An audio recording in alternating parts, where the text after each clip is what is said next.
very famous ship around about the 1850s came into Liverpool, and she was I was going to say a Yankee-built ship, but she wasn't. She was built in Canada.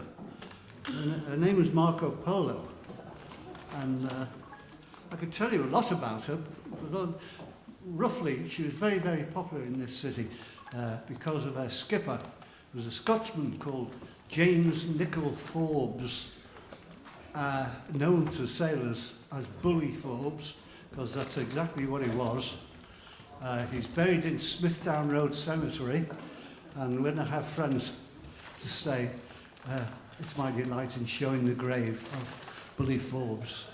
Sailors call him Bully Forbes, the bow-legged bastard from the Bowery. And he's buried in quite an ornate grave with a huge, great sandstone slab and urns and everything. But under this sandstone slab, foxes have made their den. And any moment, that slab, which must weigh about 3.5 tons, is going to drop down, and we're a family of foxes, they'll have to get out quick. And as she came into Liverpool, she was so popular, Bully Forbes had a huge 24-foot-long flag from her mainmast saying, "Fastest in the world," because that's what she was. She could sail to Australia in about 77 days, which is pretty terrific. And when she came to Liverpool, she docked in the Salt House dock and charged 6pence to go over her to see where the immigrants were. She was originally crossing the Atlantic, and then she was bought by a man called James Baines. And the Oneida, I wish they'd bring the Oneida back on telly because it's good.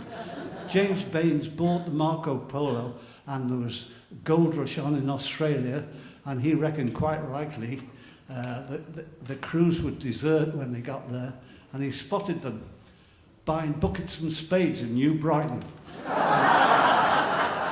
He put 2 and 2 together, and he reckoned they're going to jump ship. So Captain Forbes had to devise ways of avoiding the crew jumping ship.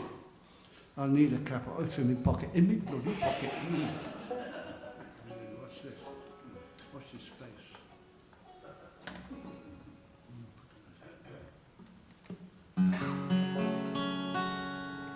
I'll do a little intro, John. What? Yeah.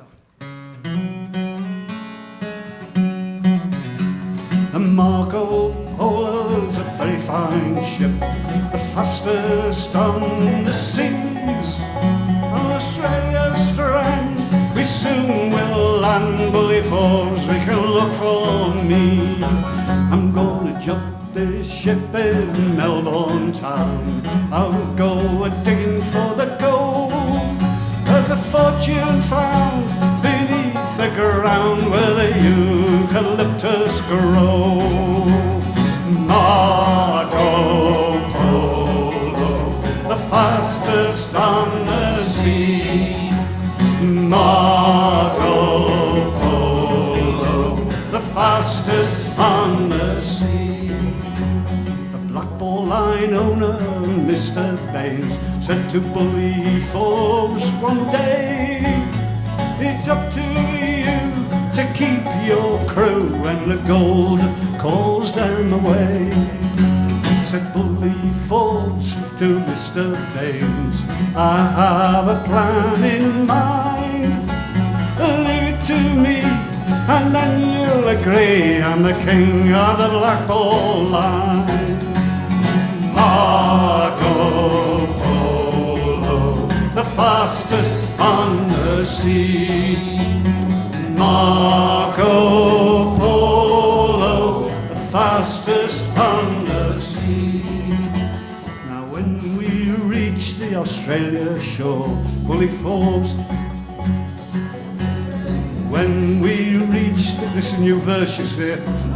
When we reached the Australia shore, Bully Forbes said we'd all be thieving. He flung us in jail, he wouldn't pay the bail until sailing day next evening. Got it.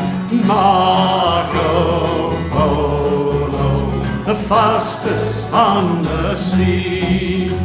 Marco Polo, the fastest on the sea. Well, now we lie in the salthouse dock. I'll go to sea no more, sir. I've done me time in the Black Ball line, and the captain bully Forbes, sir. Marco Polo, the fastest on the sea. Last time.